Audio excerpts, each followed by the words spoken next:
আসসালামু আলাইকুম। এক মুসলমান অন্য মুসলমানের প্রতি করণীয়।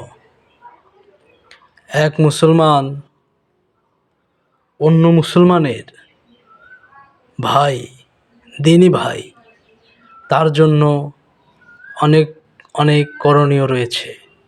তার মধ্যে একটি গুরুত্বপূর্ণ করণীয় হচ্ছে, যদি কোনো পুণ্যবান মুসলমান ভুলক্রমে কোনো অপরাধ করে, তাহলে তাকে অন্যের চোখে হেয় প্রতিপন্ন করার উদ্দেশ্যে তা প্রকাশ না করাই উচিত।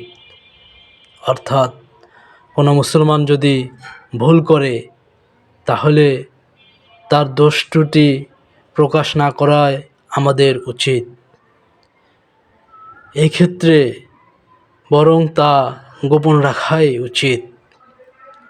আমরা যদি তা গোপন রাখি, তাহলে সেটাই হবে সর্বোত্তম।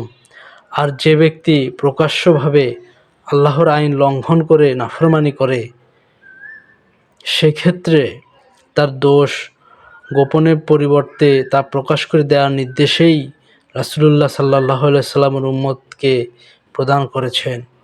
অর্থাৎ যে আল্লাহর আইনকে লঙ্ঘন করে নাফরমানি করবে, সেক্ষেত্রে তার দোষ গোপনের পরিবর্তে আমরা সেই দোষগুলো প্রকাশ করে দেব। সেটাই নির্দেশ করেছে রাসূলুল্লাহ সাল্লাল্লাহু আলাইহি সাল্লামের উম্মতিদের জন্য। সেটাই আমাদের একমাত্র গুরুদায়িত্ব।